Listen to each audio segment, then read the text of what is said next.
inutusan ako ni Papa na ilabas ko daw itong aming mga labahin. At hindi ko nga akalain mga kakulit na dito pala ako makakakuha ng sasagot sa problema namin. Dahil habang naghahalikwat nga ako nitong aming mga labahin, ay sari-saring mga bagay nga ang aking mga nakuha tulad nga nitong pera.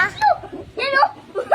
Kaya naman ngayong araw na ito, pagkatapos kong kumain ay pumunta na kaagad ako dito sa aming bodega. Dahil inutusan nga ako ni Papa na ilabas ko daw itong aming mga labahin, kaya naman pumunta na kaagad ako dito. At pagpasok ko nga dito mga kakulit ay sobra akong nagulat dahil ang mga labahin nga namin ay sobrang dami. At dahil halos 2 linggo nga kaming hindi nakapaglaba, kaya naman dumami ng ganito karami ang aming mga labahin. Na kung pagpapatong-patungin ko nga mga kakulit itong aming mga labahin ay siguro naman ay mas mataas pa ito sa akin. Chat! Kaya naman ngayon mga kakulit, nang matapos ko na ngang mapagsama-sama itong aming mga labahin ay inilabas ko naman dito sa aming pintuan. At sunod ko namang pinuntahan ay itong washing namin dahil pag minsan nga ay may laman din ito. Kaya naman ang makita ko nga ay inilabas ko na rin. At dahil lalabhan na nga namin ito ni Papa, kaya naman ibinukod ko na yung puti sa dikulay. At ngayon ko nga lang din mga kakulit napansin na yun palang aming mga labahin ay ang nagpaparami ay yung mga kumot at comforter. At yung malalaking towel namin na ginagamit na pantapis pagkatapos namin na maligo. At sunod ko namang ibinukod mga kakulit ay itong mga damit namin na ginagamit namin kapag kami ay naalis. At habang inihiwalay ko nga mga kakulit itong mga damit namin na pang-alis ay sobra akong nagulat. Dahil habang inahalikwat ko nga itong mga bulsa nito ay sari-saring mga bagay ang aking mga nakukuha. Kaya naman ngayon mga kakulit sa paghalikwat ko nga nitong aming mga labahin ay sobra akong natutuwa. Dahil nga sa aking mga nakukuha. Kaya mga kakulit, at ito nga yung pantalon na ginamit ko ng recognition. So nakalimutan ko sigurong kapan siya.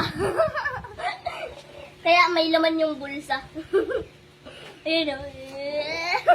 150. At dito nga sa aking mga sumunod na hinahalikwat mga kakulit ay talagang sobra akong nagulat.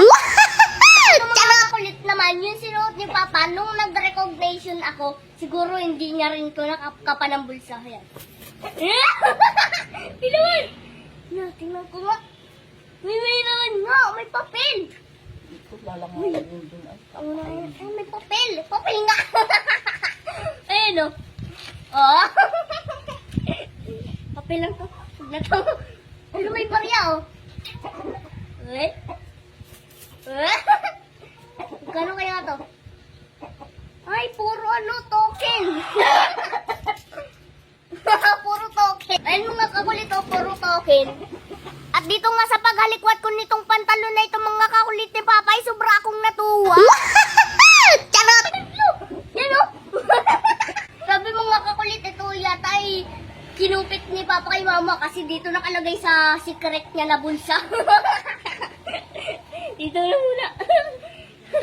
Ay, jackpot ako dito. At nang mahalikwat ko nga mga kakulit itong pantalon ni Papa ay mas lalo akong natuwa at ginanahan. Dahil habang naghahalikwat nga ako mga kakulit itong aming mga labahin ay hinahangad ko na sana ay makakuha ako ng kulay blue na pera. At dahil mahal nga ako ni Lord kaya naman pinagbigyan niya ang aking hiling na makakuha ako sa pantalon ni Papa at nakatago pa nga sa kanyang secret na bulsa. Nakala ko nga ay kinupit pa niya kay Mama. Charot! Hindi gayon!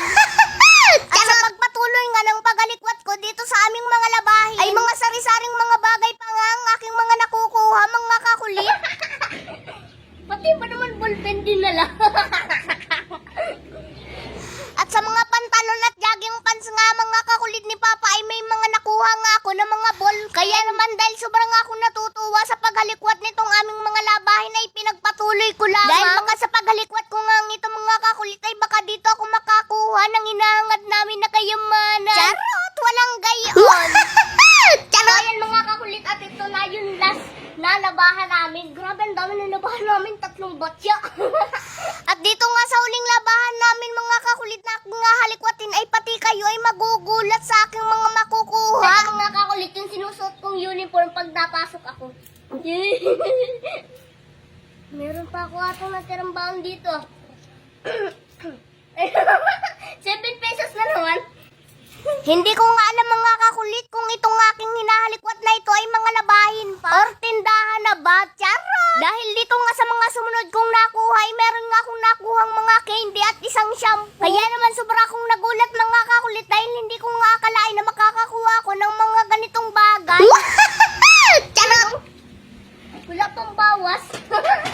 marami-rami na rin nga pala mga kakulit itong aking mga nakuha. Dahil bukod nga sa pera ay may mga nakuha pa nga akong mga ibang bagay. Ala, may papel. Oh.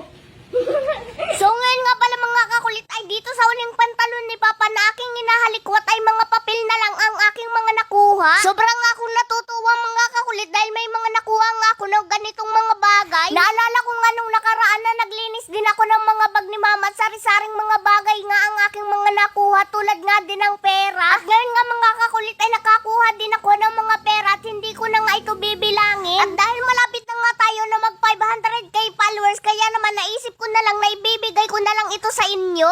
So ngayon nga pala mga kakulit ay itong mga nakuha kong mga pera dito sa bulsa ng aming mga labahan ay hindi ko nabibilangin. At ngayon mga kakulit ay itong mga nakuha ko sa aming mga labahan ay ipamimigay ko sa aking mga followers. Itong 1K.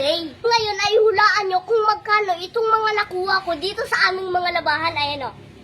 So ngayon dahil magpa 500k followers na tayo mga kakulit, bilang pasasalamat ko sa inyo ay ito pong mga nakuha kong pera na ito ay ipamimigay ko po sa inyo. Basta po mag-like and mag-share lang po kayo sa aking mga video at mag-follow na rin po kayo para may chance kayong manalo. So yun lang mga kakulit, good luck at congratulations na rin nga po pala sa makakakuha nitong 1K na ito. So yun lang mga kakulit, salamat, I love you all, charot!